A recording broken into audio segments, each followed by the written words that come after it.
राम राम। इस वीडियो में मैं बात करने वाला हूँ कि मैंने इस महीने में जो जा रहा है, today is the last day of November 2025। सो इस महीने में मैंने कौन कौन सी बुक्स पढ़ी हैं, ठीक है। सो इस महीने में मैंने शायद 4 बुक्स ही पढ़ी हैं, ठीक है, because there was some engagements, other engagements. So now let me start. पहली किताब तो ये किताब है रविंद्रनाथ का बाल साहित्य, ठीक है। तो ये किताब तो मैं लाइब्रेरी से लाया था, दूसरी भी मैं कुछ लाइब्रेरी से लाता हूँ। तो ये किताब जो है ना, इसमें रविंद्रनाथ की कृतियों का हिंदी अनुवाद है और कुछ कहानियाँ हैं, कुछ कविताएँ हैं। कविताओं में मुझे ना एक चीज़ लगी ये पढ़ के, कहानियाँ तो पढ़ी थी मैंने भी पहले किताब रविंद्रनाथ की, कविताएं पढ़ के मुझे लगा फर्स्ट थिंग कि अनुवाद जो होता है ना, वो कभी भी आपको रियल का मज़ा नहीं दे सकता, बिकॉज बंगाली था तो हिंदी का वो रियल मज़ा नहीं आ सकता। सेकंड थिंग कि इन्होंने नॉर्मल मतलब एक डिविनिटी जो है उसको एम्ब्रेस करने की कोशिश करी है। ईश्वर की तरफ इनकी कविताएं लिखी गई है, मतलब कि यार वॉज नॉट जस्ट पोएट जो कि मटेरियल चीज़ों पे लिख रहे हों, he was also equally connected और equally inclined towards the divine. For example एक पोएम है, अगर तेरी पुकार पर न कोई आए तो तू अकेला चल रहे, अकेला चल अकेला चल अकेला चल रहे, अगर कोई ना करे बात अरे ओ रे अभागे, अगर सभी रहे मुंह फेरे डर से कपे गात, तो फिर प्राणों को खोल, अरे ओ मुंह को खोल, मन की बात अकेला अकेला चल रहे। दिस इज़ नॉट, ये डिवाइन की तरफ तो नहीं जा रहा, but still it's a very good motivation. और वो पावर कहाँ से आती है? अंदर से आती है, और वो देने वाला ईश्वरी। हाँ, अब उसके अलावा आपको इसमें डिविनिटी जरूर दिखेगी। सभी कहीं मेरा घर है, मैं खोज वही घर लूँगा, देश देश में देश है अपना, उसको लड़कर लूँगा, मैं परदेसी जाता हूँ जिस द्वार, वहीं महल में मेरा ठोर उदार, पेट किधर से हो चिंता बेकार, पग भीतर धर लूँगा, परम सगे घर घर के, उनकी टो में जी मर कर लूँगा। ये first Strange of the poem था। तो यहाँ पे डिविनिटी दिखती है कि हर जगह मेरा ये है, ईश्वर की सत्ता ही है, तो ईश्वर मेरा है तो सब जगह मेरी है, मेरे को कहीं पे भी परायापन नहीं लगेगा।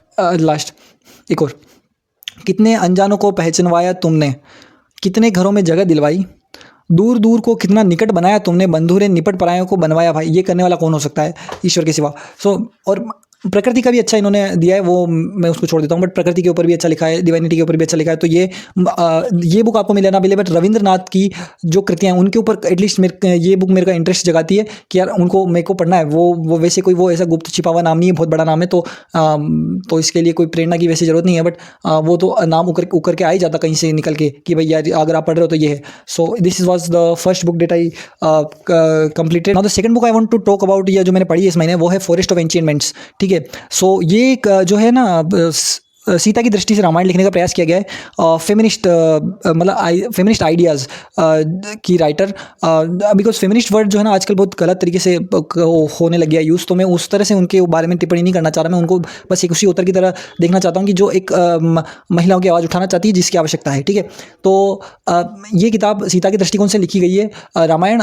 इसमें सीता को एक अच्छा किरदार बनाने की कोशिश करी जाती है, बट फिर भी वो उतना मतलब वो जगह बना नहीं पाती किसी भी कारण से, उतना जो जगह, क्योंकि एक नायक की जो जगह होनी चाहिए ना, कि ये सीता की रामायण है तो एक नायक की जो जगह होनी चाहिए वो नहीं बन पाती, उतना सशक्तिकरण सीता का नहीं कर पाती राइटर। तो मेरे लिए ये किताब बस उतनी थी कि मैंने इसमें ये एंजॉय करा कि ये रामायण ही थी, ठीक है, क्योंकि कहानी सीता की, तो राम तो नहीं है, वही कहानी है, तो वो कहानी थी, तो that's why I enjoyed it. Otherwise कि भाई लेखक ने अपना कुछ स्पेशल डाला, नो भाई, मतलब वो स्पेशल के लिए मैं बोलूँगा कि उस स्पेशल के लिए मैं ना करूँगा कि ना पढ़ो, बट अगर रामायण के लिए पढ़नी है तो आप ये पढ़ सकते हो, बिकॉज जो बड़ी रामायण से राम तुलसीदास जी और वो, तो वहाँ पे हमको गट्स चाहिए कि उसको उठाए, वो इतनी बड़ी किताब है ना, उसको थोड़ा थोड़ा करके पढ़े, तो we don't have guts. So that's why Ramayana के लिए अच्छी है, बट जो मोटिव था ऑथर का कि यार इनको सशक्त सीता दिखाए, बट वो नहीं दिखा पाई।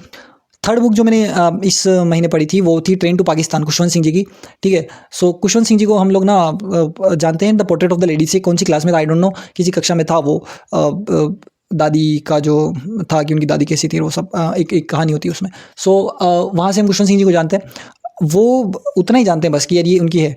तो ये कहानी जो है ना उन्होंने लिखी है, ये पार्टीशन के ऊपर लिखी है। ये किताब जो है ना, आपको अगर पार्टीशन का हल्का हल्का झलक लेना है कि भाई कैसा पार्टीशन गया होगा, बिकॉज पार्टीशन बड़ा खतरनाक ही रक्त रंजित रहा है, बहुत ही भयंकर, and it's just about the Punjab. ये किताब से पंजाब की बात करती है, बंगाल की बात नहीं, क्योंकि ऑफ कोर्स स्टोरी वहीं पे बेस्ड है। तो ये आपको हल्की सी थोड़ी सी झलक देगी, मतलब ना थोड़ा स्वाद देगी, ये हल्का सा टेस्ट करके देख कि है ना। तो अगर आप किसी संवाद से पटकथा का अंदाजा लगाना कि सोच सकते हैं कि भाई थोड़ा सा आपको झलकी मिली, उससे आप पूरी चित्रण कर सको। इसमें कुछ कैरेक्टर्स हैं, अच्छे कैरेक्टर्स हैं, कुछ एक कलयुगी मानव कैसा हो सकता है वो आपको पता लग जाएगा। थोड़ी बहुत छोटी मोटी लव स्टोरी भी चलती है इसमें, और थोड़ा बहुत लेखक ने अपने क्या बोलते हैं इसमें रस डालने के भी प्रयास कराए। एक बड़ा अच्छा डिस्क्रिप्शन मानसून का आता है, वो मैं नहीं भूल सकता, तो वो प्यारा मानसून का डिस्क्रिप्शन आता है वो। और देन जो विभाजन का जो दर्द है बहुत भयंकर, ठीक है, उसको भी जगह वो तो महत्वपूर्ण, सबसे महत्वपूर्ण वही है। पर उतना मैंने जिस इस बुक से एक्सपेक्ट किया था, ठीक है, मैंने जब इस बुक को पढ़ना सोचा था तो इसमें दो चीज़ें आ रही थी, या तो ये लव स्टोरी है या फिर ये विभाजन के ऊपर है। तो ये दोनों का मिक्स था, थोड़ी लव स्टोरी भी थी और विभाजन का मिक्स भी था। तो लव स्टोरी तो बैकग्राउंड में चली गई बिल्कुल, वहाँ पे उसका ज़्यादा स्पेस मिला नहीं। जो विभाजन का दर्द था वो भी उतना नहीं पोर्ट्रेट कर पाएगा कि जितना मैं चाह रहा था, जितना मैंने सोचा था कि इतना हुआ है, जितना अपन ने बातों में सुना है ना न्यूज़ चैनल्स पे डिफरेंट जगह पे। सो वो उतना भी अभी तक मुझे नहीं मिला, but a good starter book to know about little bit about partition. और चौथी किताब जो मैंने पढ़ी इस महीने वो एनिमल फार्म। सो ये मैंने पहले पढ़ रखी है ऑलरेडी, वापस मैंने पढ़ी कि इसकी वीडियो बनाना है, ठीक है। सो ये किताब जो ना ये किताब जो है जॉर्ज ऑरवेल ने लिखी है। George Orwell Indian born author है, ठीक है, but he is not an Indian. तो ये किताब ना रशियन रिवॉल्यूशन पे बेस्ड है कि वहाँ पे कैसे क्रांति आती है, कम्युनिज्म पे बेस्ड है, और उसके बाद वो किस तरह से उल्टा ही पड़ जाता है पासा कि अच्छा सोच के आते हैं और बिगड़ जाता है पूरा काम, ठीक है। तो इसमें मतलब इतना अच्छे से समझाया गया ना, इसकी खूब सारी बातें ना सिर्फ डिक्टेटरशिप में, रशिया में, ऐसी जगहों पे जब कम्युनिज्म में वहाँ अप्लाई होती है, बल्कि normal in the democracy like India वो आप अप्लाई होते हुए देखोगे और आप एकदम से दंग रह जाओगे कि किस तरह से चीज़ें बदलती है, क्या सोच के आए थे क्या हो जाता है। मतलब बहुत छोटी किताब है, मस्त किताब है, आपको पॉलिटिक्स के अंदर का बहुत अच्छे से दिखाएगी। एंड द लास्ट बुक जो मैंने पढ़ी है इस महीने वो है गबन बाय प्रेमचंद, ठीक है। सो ये जो किताब है ना ये भी लाइब्रेरी से लेके आए थे। ये एक आदमी की कहानी है, आदमी औरत, एक परिवार की कहानी, ठीक है। कुछ परिवारों की कहानी, उनके साथ कैसी ट्रेजेडी हो जाती है और क्यों होती है, क्योंकि शर्म के कारण, लज्जा के कारण, कायरता के कारण, and not accepting the reality of life कि भाई ऐसा है तो मैं स्वीकार करूँ, और कोई गलती होगी तो उसे स्वीकार करूँ कि भाई हाँ होगी, उसको स्वीकार करूँ और उसको बढ़ने ना दूँ, है ना, चोट को नासूर ना बनने दूँ।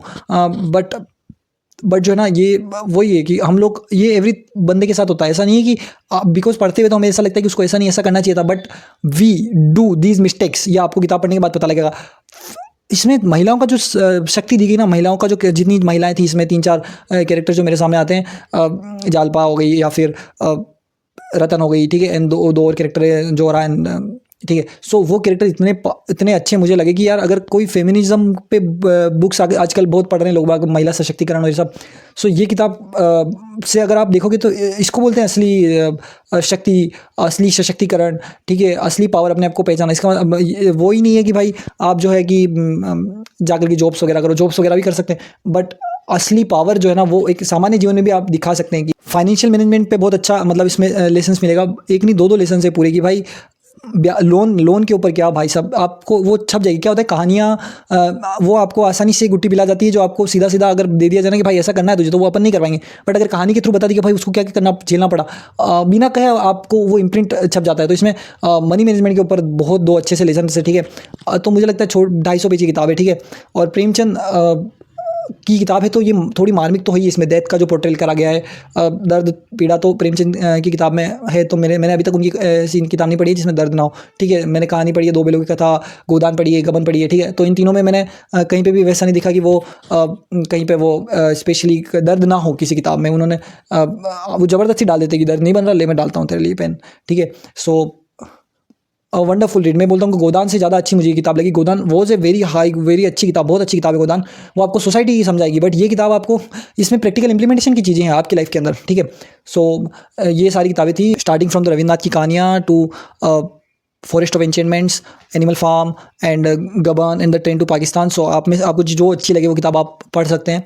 And thank you for watching the video, this was it. And I would say कि प्लीज़ सब्सक्राइब कर दें, लाइक कर दें, शेयर कर दें, एंड कमेंट भी करें कुछ अगर आपको लगता है कि कमेंट करना चाहिए। और उसके अलावा हंसते रहें, बिकॉज स्माइलिंग पीपल ना मतलब वो अच्छे लगते हैं, और स्माइल इज़ इन्फेक्शियस। आपको देखिए कोई और भी हंसेगा, तो please keep smiling. Thank you for watching.